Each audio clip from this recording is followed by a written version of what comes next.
ANM GNM দের জন্য ANM GNM দের জন্য জৈব প্রক্রিয়া হচ্ছে জৈবনিক প্রক্রিয়া চ্যাপ্টারটা সবথেকে বেশি গুরুত্বপূর্ণ। এখানে প্রচুর পরিমাণ কোশ্চেন কিন্তু এবারের পরীক্ষাতে আসবে। এবারের পরীক্ষাতে যেটা আসবে সেখান থেকে আমরা আগে একটু করে নিয়েছি, তবে আজকে আমরা সংবহনের নিয়ে আলোচনা করব। অর্থাৎ সংবহনের নিয়ে আলোচনা করব। সংবহন আমরা বলে রেখেছিলাম কতদূর পর্যন্ত? সংবহন আমরা হৃৎপিণ্ড পর্যন্ত বলে রেখেছিলাম, হৃৎপিণ্ডের পর থেকে আমাদের বলতে হবে। অর্থাৎ সংবহনের প্রকারকে বদ্ধ সংবহন এবং মুক্ত সংবহন। তাহলে সবার প্রথম হচ্ছে কি না, ক্লোজ টাইপ অফ সার্কুলেশন। বদ্ধ সংবহন মানে যে সংবহনে কি হয়, যে সংবহনে রক্ত বাহের মধ্যে দিয়ে অর্থাৎ শিরা, ধমনী, জালক এর মধ্যে দিয়ে প্রবাহিত হয়, তাকে বলা হয় বদ্ধ সংবহন তন্ত্র। আমাদের ক্ষেত্রে বদ্ধ সংবহন তন্ত্র আমরা দেখতে পাই। আর ওপেন টাইপ অফ সংবহন মানে যে সংবহনের মধ্যে রক্ত সরাসরি কিসে আসে না, রক্ত সরাসরি দেহ গহ্বরের মধ্যে উন্মুক্ত থাকে। অর্থাৎ যেখানে কি থাকে না, যেখানে শিরা, ধমনী বা জালকের মধ্যে দিয়ে রক্ত প্রবাহিত হয় না, একে বলা হয় মুক্ত সংবহন। আরশোলার দেখতে পাওয়া যায় মুক্ত সংবহন। আরশোলার মুক্ত সংবহনে যেটা আমরা দেখব, সেটা প্রথম অংশ হচ্ছে আরশোলার রক্ত সংবহন তন্ত্রের 3টে পার্ট আছে। এক হচ্ছে হিমোলিন, 2 হচ্ছে হিমোসিল, আর 3 হচ্ছে হৃৎপিণ্ড। এক হচ্ছে হিমোলিন। তাহলে আরশোলার রক্ত সংবহনের মধ্যে আরশোলার ওপেন টাইপ অফ রক্ত সংবহন মানে মুক্ত রক্ত সংবহন, তার মানে শিরা ধমনীর মধ্যে দিয়ে প্রবাহিত হয় না। প্রথম অংশটাকে বলা হয় হিমোলিম। তারপরের অংশটা হচ্ছে কি না হিমোসিল, আর লাস্টে হচ্ছে হার্ট অর্থাৎ হৃৎপিণ্ড। এখন এই যে হিমোলিন বা রক্ত, এদের কি বলেছে না, এদের কোনো হিমোগ্লোবিন থাকে না, শ্বাসরঞ্জক বিহীন। যদি কোনো শ্বাসরঞ্জক না থাকে তাহলে এর কালার কিরকম হবে না, অর্থাৎ বর্ণহীন কালার হবে। এখন বর্ণহীন কালার অর্থাৎ আরশোলার ক্ষেত্রে শ্বাসরঞ্জক বিহীন বর্ণহীন রক্তকে বলা হয় কি, বলা হয় হিমোলিন। হিমোলিন প্লাজমা আর হিমোসাইট নিয়ে গঠিত। তাহলে হিমোলিন কি নিয়ে গঠিত? এক হচ্ছে প্লাজমা আর 2 হচ্ছে হিমোসাইট। এই হচ্ছে হিমোলিনের পরিমাণ। এবার কি বলেছে না, এবার বলেছে হিমোসিল কাকে বলে।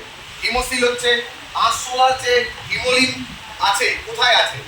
আরশোলার হিমোলিন নিশ্চয়ই রক্তবাহের মধ্যে নাই। তাহলে আরশোলার হিমোলিন কোথায় আছে? আরশোলার দেহ গহ্বরে উন্মুক্ত থাকে। এখন আরশোলার এই হিমোলিন পূর্ণ দেহ গহ্বরটাকে বলা হয় হিমোসিল, যেটা বাস্তবে কি না পৃষ্ঠীয় এবং অঙ্কীয় ডায়াফ্রাম এই হিমোসিলকে 3টে ভাগে ভাগ করেছে। এই হিমোসিলকে অ্যাকচুয়ালি 3টে ভাগ আছে। কি কি ভাগ?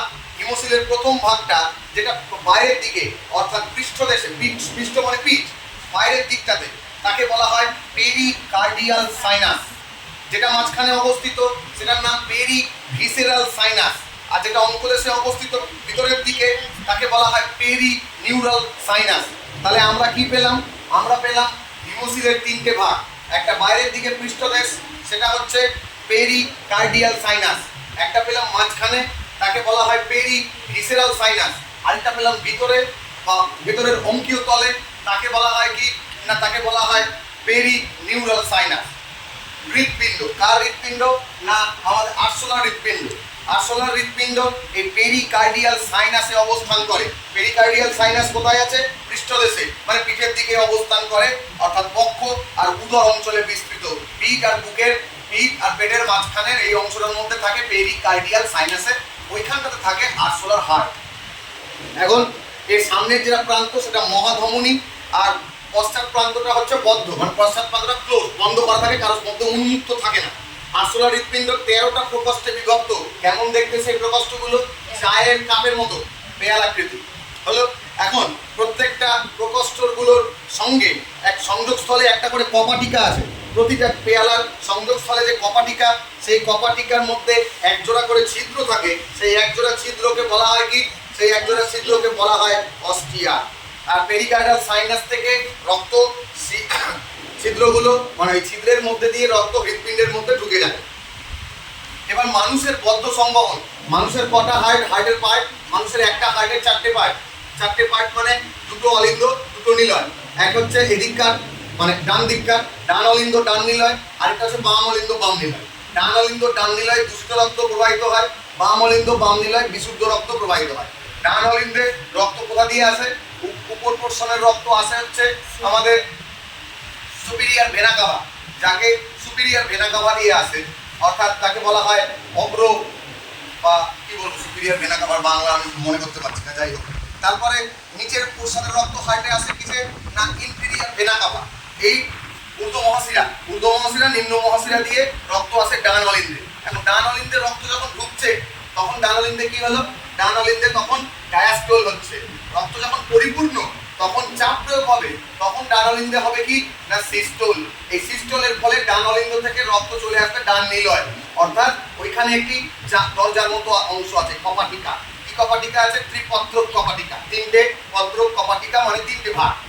রক্ত ওখানে আসলো, ওখান থেকে যাবে কোথায়? ওখান থেকে ফুসফুসীয় ধমনির মাধ্যমে, এবং ওখানে আরেকটি কপাটিকা আছে এরকম হাফ চাঁদের মতো এরকম দেখতে, তাহলে অর্ধচন্দ্রাকার কপাটিকা বা যাকে আমরা পালমোনারি কপাটিকা বলি, সেটা দিয়ে সোজা চলে যাবে আমাদের লাংসে।